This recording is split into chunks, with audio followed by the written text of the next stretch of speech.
Marcus Aurelius, the philosopher-king, often grappled with the challenges of dealing with people who were dishonest, manipulative, or outright harmful. Toxic relationships are not a modern problem, they've existed as long as humans have.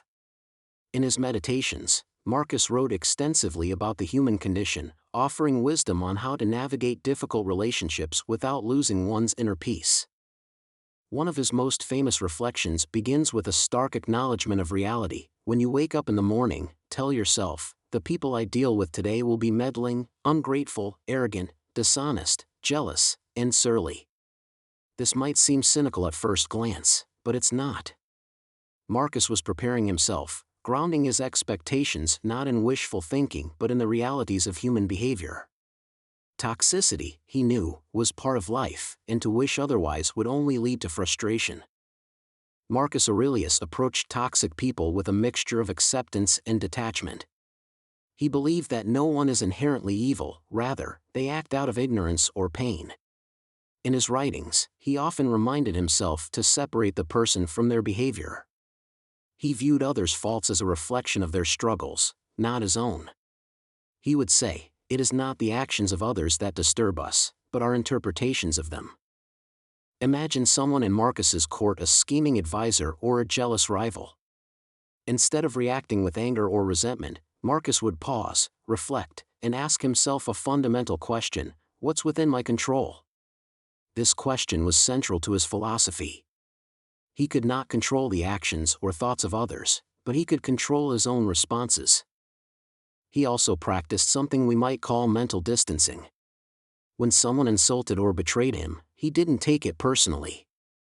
He reminded himself that the opinions of others do not define him. In his words, choose not to be harmed and you won't feel harmed. Don't feel harmed and you haven't been.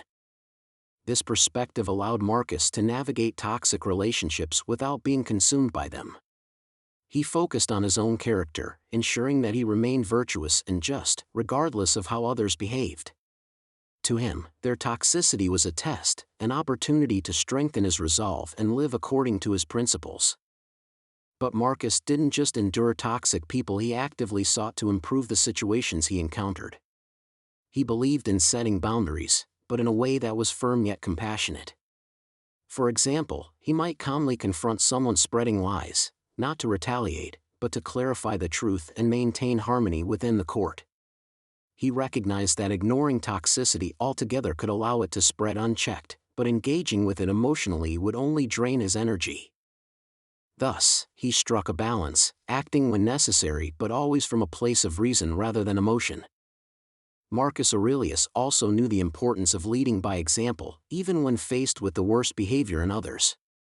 He understood that the only way to rise above toxic relationships was to embody the virtues he valued most: patience, kindness, and integrity. One of his writings reveals this approach beautifully: waste no more time arguing about what a good man should be. Be one. When Marcus encountered deceit or malice, he didn't let it corrupt his own character. Instead, he used these moments to reinforce his values. He saw every toxic interaction as an opportunity to practice self-discipline.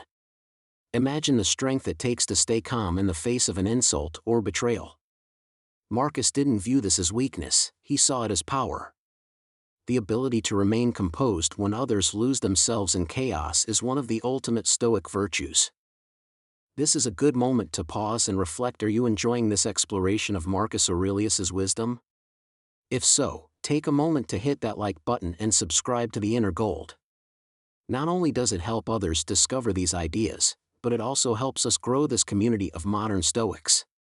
Together, we're uncovering timeless tools to navigate life's toughest challenges. Returning to Marcus, we see that he believed toxic people could also be teachers.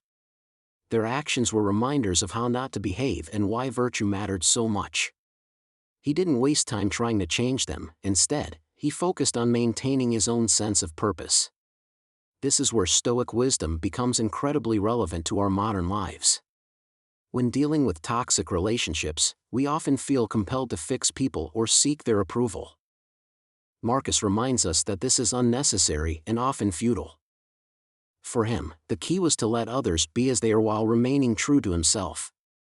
He wrote, You have power over your mind, not outside events. Realize this, and you will find strength. Toxic people thrive on control, whether through manipulation, criticism, or negativity. By refusing to give them power over your emotions, you reclaim your peace. But Marcus wasn't passive. He didn't simply endure abuse or let others walk all over him. Instead, he approached conflicts with a calm and deliberate mindset, asking, "What is the best course of action here?" Sometimes, the answer was to distance himself from toxic individuals. Other times, it was to confront them with honesty and clarity, always guided by reason rather than anger.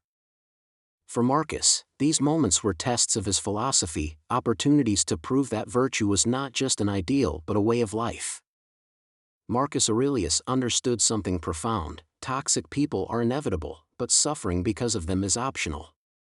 He didn't allow their behavior to dictate his actions or rob him of his peace. Instead, he turned each challenge into a lesson, a chance to deepen his understanding of himself and the world.